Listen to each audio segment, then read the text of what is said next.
Oh, World Wide Web / YouTube. I wanted to come to you. Everybody's making like their end of year videos. I'm not ready to do that yet, so I had an idea for a video about the worst mental illness rep, like my least favorite. I don't know. You can be like, just because it's not what it was like for you. Like, okay, fine, whatever. My least favorite representation of mental illness in literature. Roll it.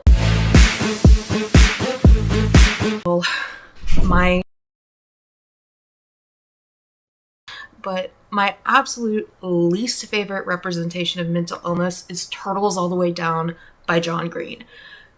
I just hated this main character. Her name's Aza. She's 16 years old, and her mental illness is never specified, but it's obviously OCD.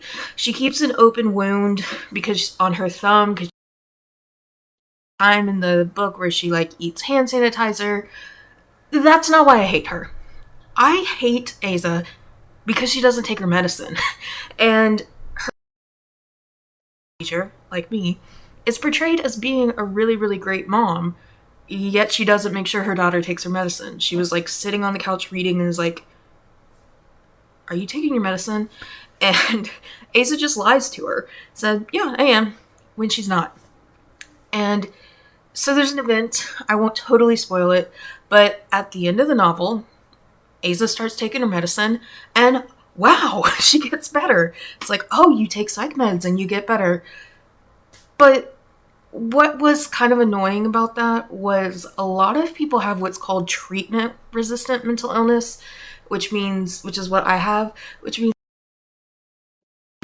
diligently all the time, and our illness is resistant to it. So when Aza just finally started taking her medicine and boom, it worked like that, like the first medicine she took worked, I didn't care for that because it was like the whole novel could have been avoided if mom just made sure Aza took her medicine. And at the same time, force their kids to take their medication, but they can do a better job of just like asking, "Hey, did you take your pills?"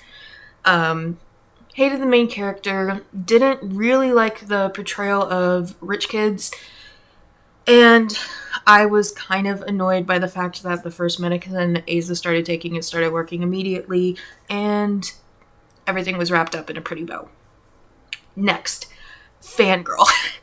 I don't like this novel. So we've got two, which I used to have, and bipolar, which I still have. So the main character, Kath, has severe her dad had like social anxiety to the point where she basically has selective mutism. She can't really talk to anybody outside her close-knit circle. And her dad has bipolar and doesn't take his meds. So the fact that it was kind of like secondhand, we're seeing my mental illness represented through the eyes of like an 18-year-old, and I guess you could like put addiction on there too, because one of the characters does suffer alcohol poisoning towards the end of the book. Just overall, I was completely insufferable. She did try to overcome her mental illness, and a hard time sympathizing with people who just want to sit in there and wallow in it. So moving on to people who sit there and wallow in their mental illness, we have the Midnight Library. The main character attempts to unalive herself by taking pills. And she's just very depressed because she like broke up with her boyfriend. And again, what I really don't like about this one is that everything is wrapped up in a neat, tidy bow. Yay! Oh my god, you had an impact in someone's life. You played chess. Now it's important for you to live. It's like, really? That is the moral of the story, is people care about you, so care about people, so live. Very dangerous. Dangerous ideology, dangerous, and on top of that, I didn't really like the main character either. Her story was interesting. It was like she was going through each different decision she made was like an alternate reality. choice between life and death was a library, and I really liked that chess was a big part of everything. But again, just wrapped up in a neat, tidy bow. Yay, mental illness is so easily fixed. It's not. And then our last one. So this is more of like a personal thing, I guess. Just kind of rubs me the wrong way. It's kind of a funny story, which was a not so great movie.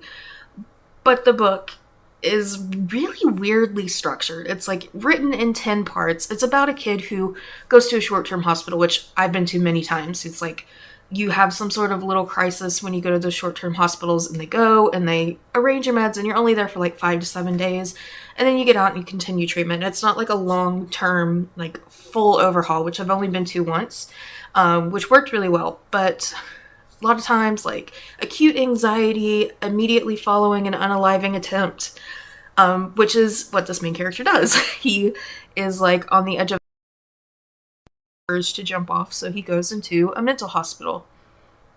Story's not bad. Main character is a sweet kid. Loves his parents. Parents love him. It's just that the author who wrote a story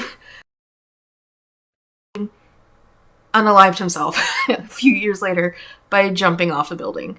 So that just puts kind of like an eerie feeling that I don't like. If you're looking for an alternative to this novel, the best one has got to be Challenger Deep. A 10-year-old boy who's starting to develop schizophrenia, and the portrayal of hospitals, supportive parents, the supportive willing to accept help coming out of that delusion. It's really great.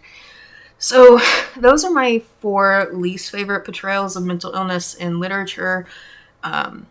Notice that 3 of them are young adult novels, but I'm gonna film my end of year videos soon. I'm just not ready. We still have several more days, so who knows what I'll read between then and now, because I'm a big short story person. So that is it for today.